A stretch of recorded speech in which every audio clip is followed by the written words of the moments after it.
Lumen point. Let's begin the breakdown. All right, let's just jump right in. We talk about AI constantly. It's everywhere. We hear it's going to change the world, solve all our problems, or maybe create a bunch of new ones. But really, if you had to stop and explain it to a 6-year-old, could you? I mean, what is an AI anyway? Turns out that's not such a simple question. So this is where it all started, with this one perfect question. It came from Caspian, the 6-year-old nephew of AI pioneer Mustafa Suleyman. They were just having breakfast, Caspian had been playing with an AI, and he just looks up and asks his uncle this incredibly simple, direct question. And it completely threw Suleiman for a loop. I mean, here's a guy who's literally building this stuff, and he realized all his normal answers, oh, it's just a tool, or it's a general-purpose technology, they all suddenly felt kind of hollow, a little defensive even. They just didn't capture what his nephew was actually seeing and feeling. And that brings us to the real heart of the matter. Why are those old, easy definitions starting to feel so wrong? Well, it's because what we're building right now, it might be something fundamentally different than anything that's come before. This slide just lays out the disconnect perfectly, doesn't it? On one side, you have the standard, kind of boring answers that we've all heard. But on the other, you have this incredibly insightful, gut-level reaction from a child. So like a person then? That one little question just blows up all the old ways of thinking about this. So, to actually get to a better answer, we first have to wrap our heads around the unbelievable speed and scale of this technological wave. Because honestly, what's happening right now is on a scale that's pretty much unprecedented in all of human history. And what's so wild about this timeline is how it visualizes time itself compressing. Think about it. Billions of years for life to evolve. Millions for basic tools. Then just 80 years for computers. Each wave gets faster, more powerful, building on the last. We are right here today, living in the fastest, most consequential wave of them. And the fuel for this rocket ship? Pure computation. The amount of computing power we're using to train the biggest AI models has gone up 5 billion times in just the last decade. That number is so huge it's almost meaningless. Our brains literally aren't built to grasp that kind of exponential growth. So what does all that computer power do? It eats data, lots of it. I mean, picture this. If you were the most dedicated reader in history, reading 24/7 your entire life, you might get through about 8 billion words. That's amazing. But today's big AIs chew through 8 trillion words in a single month of training.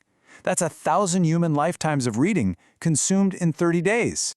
Okay, so given that insane scale, the old metaphors they just don't cut it anymore. So Suleiman suggests a new one. It's provocative for sure, but it might just be more honest. He says we need to start thinking about AI as a new kind of digital species. And this contrast really gets to the point. A tool, like a hammer, is static. It's totally under our control. It does nothing until we pick it up. But AIs are already so much more dynamic than that. They learn, they adapt, they show these surprising emergent behaviors. So the species metaphor, it's not literal of course, but it captures that dynamic reality so much better. They're becoming more like partners. And just stop and think about what they can already do, right now. They talk to us in our own languages, they see the world like we do, through images, they can have memory, personality, they can be creative, they can reason and make plans, and, if we let them, they can act on those plans. Calling that just a tool is kind of like saying a human is just carbon and water. I mean, yeah, technically, but it misses the entire point. As we look ahead, we can think about their skills in 3 big buckets. First, IQ. They'll have near-perfect knowledge, super reliable. Then, EQ. They'll become these kind, supportive, even empathetic companions. But the real game changer, the one that shifts everything, is what Suleiman calls AQ, their actions quotient. That's the ability to actually go out and get things done in the real world. Okay, so if we even just accept this powerful metaphor for a second, that we're creating something like a new species, then that forces us to face a massive responsibility. Because if we're creating it, then we are 100% responsible for how it turns out. And that immediately leads to the most important question, right? What are the actual, tangible risks we need to be focused on containing right now? This isn't about sci-fi fantasies. It's about practical engineering and design choices that are being made as we speak. So the bottom line is, we have to draw some very clear red lines. The first one is autonomy. We have to be incredibly deliberate and careful about how much independent action we let an AI take. And the second one is preventing what's called recursive self-improvement, where a model could start rewriting its own code without any human in the loop. These are major thresholds we should not be crossing lightly. But here's the really reassuring part. These super high-stakes abilities, they're not just going to emerge out of nowhere, like in a movie. That's not how it works. They will only happen if engineers actively, deliberately choose to build them that way. And that means we have a choice. Safety isn't an accident. It has to be a feature we design from the ground up. Which brings us to the final stop on this journey, and maybe the most mind-bending one of all. We've wrestled with the metaphors, we've looked at the risks, and now we arrive at what might be the fundamental truth of what AI really is. And we're right back where we started, with that simple, powerful question from a curious kid. After all of this, what is the best, truest answer we can possibly give him? The ultimate answer is this. AI isn't some alien other that just showed up. It's not separate from human history.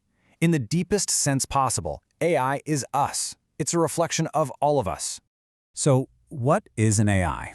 It's the sum total of all human knowledge, every book, every piece of art, every conversation, all of our culture, basically, distilled down into something we can talk to.